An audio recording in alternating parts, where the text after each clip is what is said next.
Voilà, donc encore Nicodémus pour ce matin. Voilà, c'est la méditation matinale. Donc voilà, c'est une méditation d'ailleurs que je reprends sur l'application de la New Christian Church de Singapour. Voilà, donc dont le pasteur principal est Joseph Prince, pasteur Joseph. Donc du coup, avant peut-être de lire cette méditation, je vais juste faire une courte prière.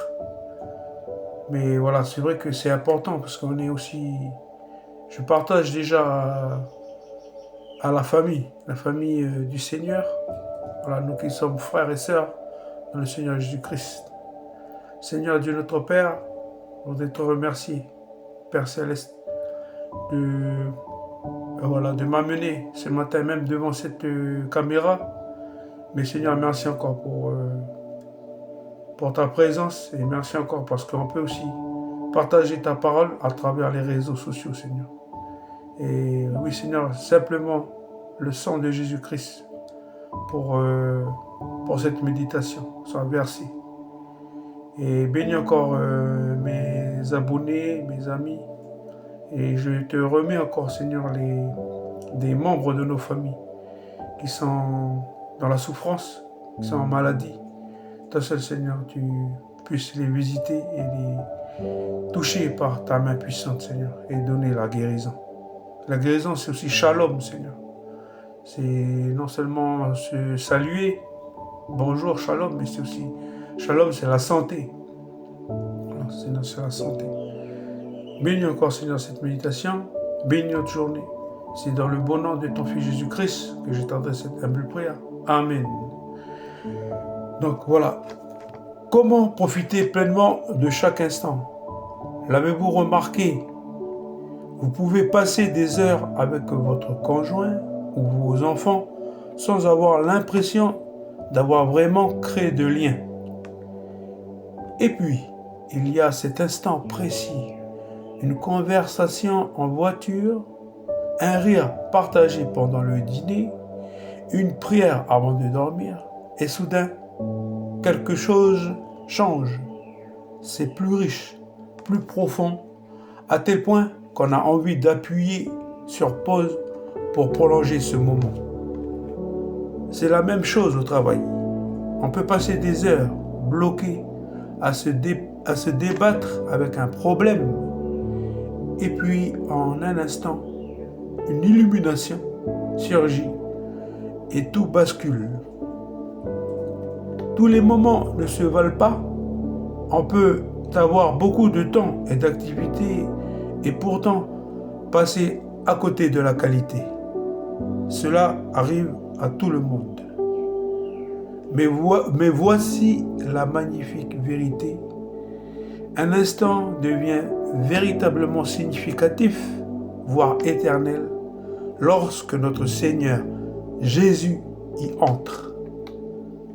Le psalmiste l'exprime ainsi: mieux vaut un jour dans tes parvis que 1000 ailleurs. Voilà, le psaume 84, verset 10. Ce n'est pas qu'une simple image, c'est la vérité d'un cœur qui a touché l'éternité.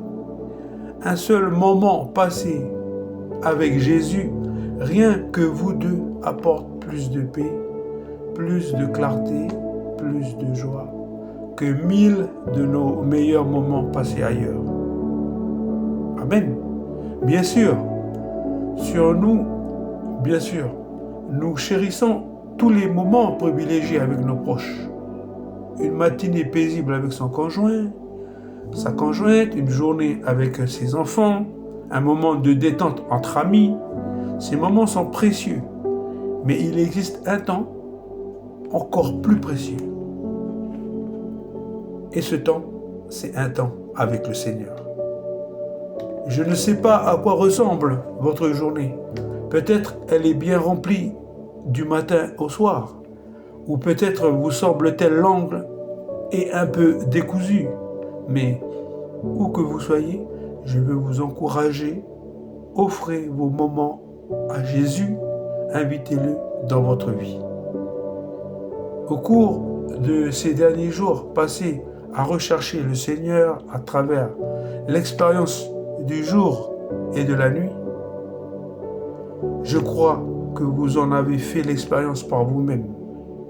Le moment où vous invitez le Seigneur dans votre vie ne reste pas ordinaire. Les moments où vous invitez le Seigneur dans votre vie ne restent pas ordinaires. Ils deviennent éternels, marqués par sa présence. Et vous portez cette conscience avec vous tout au long de la journée, marchant dans une paix, une clarté et un but surnaturel que vous ne trouverez pas dans le monde. Dans le psaume 90, verset 12, le psalmiste priait « Apprends-nous à bien compter nos jours, afin que nous acquérions un cœur sage. » Compter ces jours, c'est les vivre pleinement, c'est considérer chacun d'eux comme un cadeau, non pas se laisser porter par la vie, sans but précis, mais vivre avec conviction, avec lucidité, en plaçant Jésus au centre. Voilà, mes amis, la sagesse.